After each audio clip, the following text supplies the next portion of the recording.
इरशाद शबाब।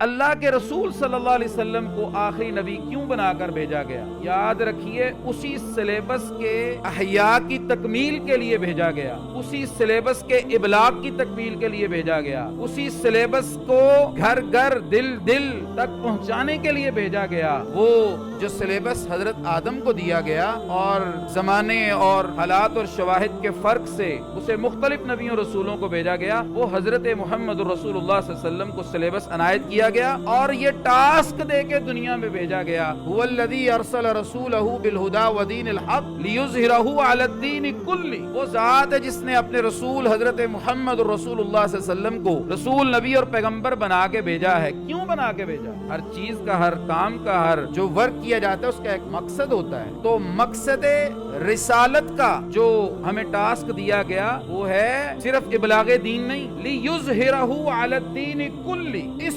दुनिया में जितने मज़ाहिब हैं, जितने यहाँ पर थॉट्स चल रही हैं, जितने जनाब मशरब हैं, उन तमाम स्कूल ऑफ थॉट के ऊपर, तमाम मज़ाहिब के ऊपर एक अल्लाह का दीन है, इस्लाम है, उसका गलबा होना चाहिए। ये रसूलुल्लाह सल्लल्लाहु अलैहि वसल्लम को मकसद नबूवत और रिसालत देकर भेजा गया। आपने अपने दौर में अरब के सहरा में, अरब की वादियों में, अपने उन तमाम शर्क गर्ब शुमाल जुनूब में अल्लाह के दीन का हिया भी कर दिया था, इबलाग भी कर दिया था और गलबा दीन भी कर दिया था। अब 23 इयर्स में वो इनकलाब बर्पा हुआ। कायनात के अंदर बहुत कम लोगों की शहादतें हुई, बहुत कम लोगों के खून हुए। कम तरीन अरसे में सबसे फ्रूटफुल तरीन अगर कोई इनकलाब बर्पा हुआ है तो वो इनकलाब इस्लाम है।